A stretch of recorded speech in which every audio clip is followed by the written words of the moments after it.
ओम नमः शिवाय। हर हर महादेव। नमस्कार दोस्तों, ज्ञान ज्योतिष चैनल में आप सभी का स्वागत है।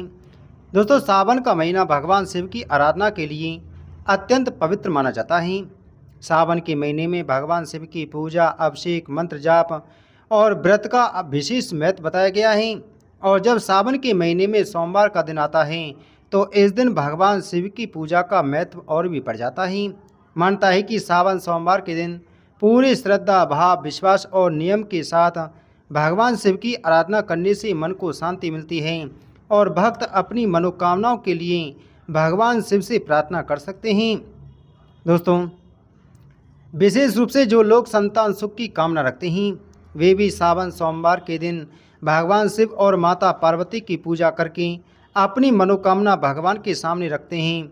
भगवान शिव को भोलेनाथ कहा जाता है क्योंकि वे अपने भक्तों की सच्ची श्रद्धा और भक्ति से बहुत जल्दी प्रसन्न होने वाले देवता माने जाते हैं। यदि आपके जीवन में किसी कार्य के अंदर बार बार रुकावटें आ रही हैं, घर परिवार में परेशानियां चल रही हैं, धन संबंधी चिंता है या आप लंबे समय से किसी शुभ परिणाम की प्रतीक्षा कर रहे हैं, तो सावन सोमवार के दिन भगवान शिव की श्रद्धा पूर्वक पूजा कर जरूर करें।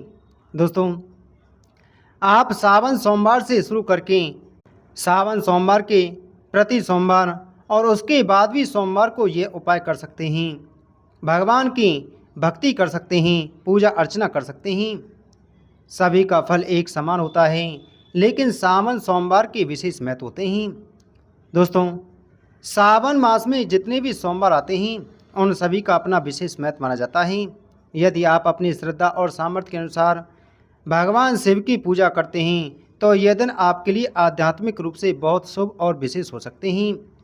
दोस्तों, आज की इस वीडियो में मैं आपको सोमवार के दिन आपको भगवान शिव जी की कैसे पूजा करनी है और क्या उपाय करने हैं जिससे आपके पुत्र संतान प्राप्ति में बाधा आ रही हैं वह दूर हो सकें, आपके कारोबार में रुकावटें आ रही हैं वह दूर हो सकें।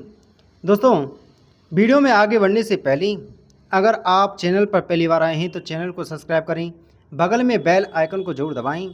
दोस्तों, साथ ही आपको बताऊंगा कि भगवान शिव को कौन कौन सी सामग्री अर्पित करनी है, माता पार्वती के लिए क्या रखना है, किस मंत्र का जाप करना है और पूजा के बाद किन बातों का ध्यान रखना है।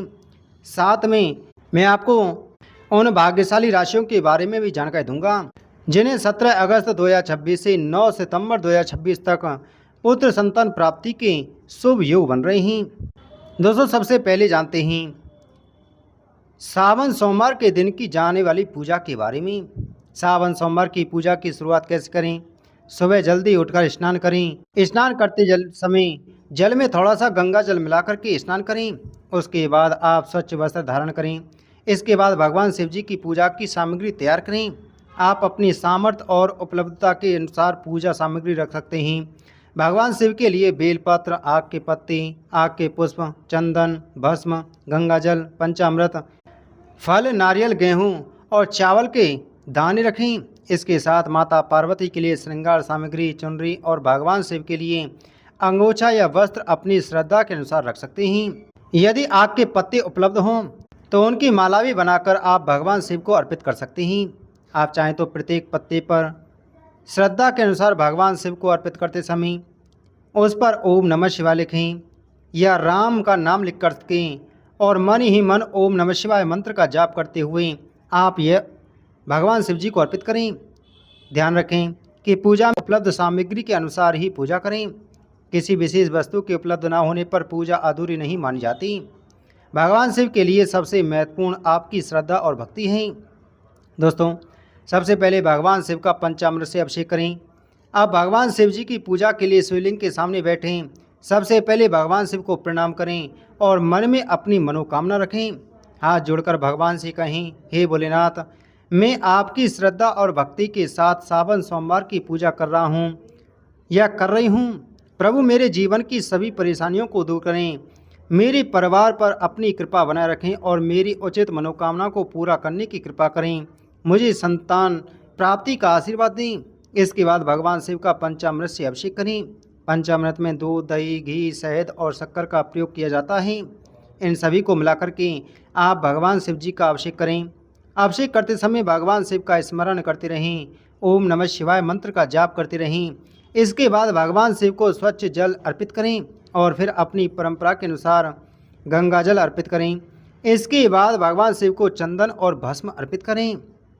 फिर भगवान शिव को बेलपत्र अर्पित करें। बेलपत्र के सभी पत्तों पर ओम नमः शिवाय लिख करके, यानी एक पर ओम, दूसरे पर नमः और तीसरे पर शिवाय, जो बेलपत्र 3 पत्तों वाले होते हैं उनको आप अर्पित करते जाएं।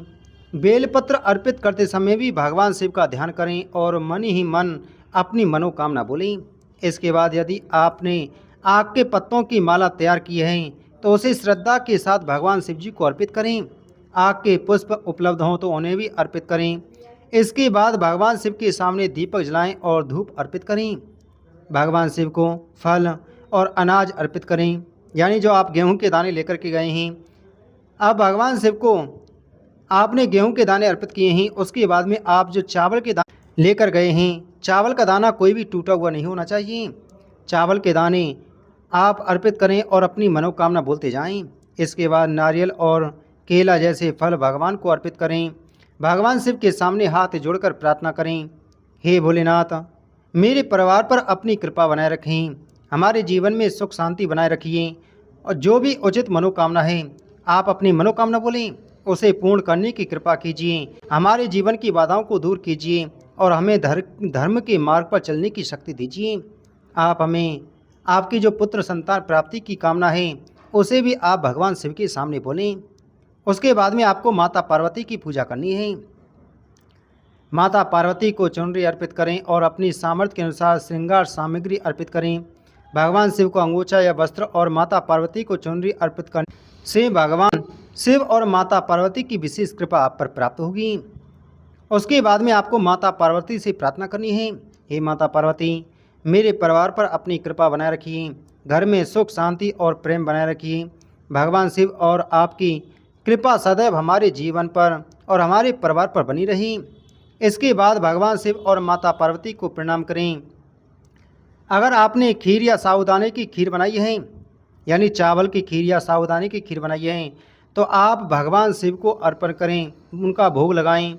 उसके बाद में आपको वही खीर प्रसाद के रूप में ग्रहण करनी है और आपने जो केले भगवान को अर्पित किए हैं या कोई फल अर्पित किया है, वह फल भी आपको प्रसाद के रूप में ग्रहण करना है।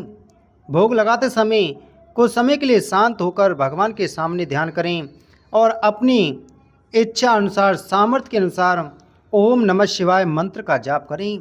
वहीं भगवान शिव जी के सामने बैठ करके आपको दीपक जलाना है और ओम नमः शिवाय मंत्र का आपको जाप करना है।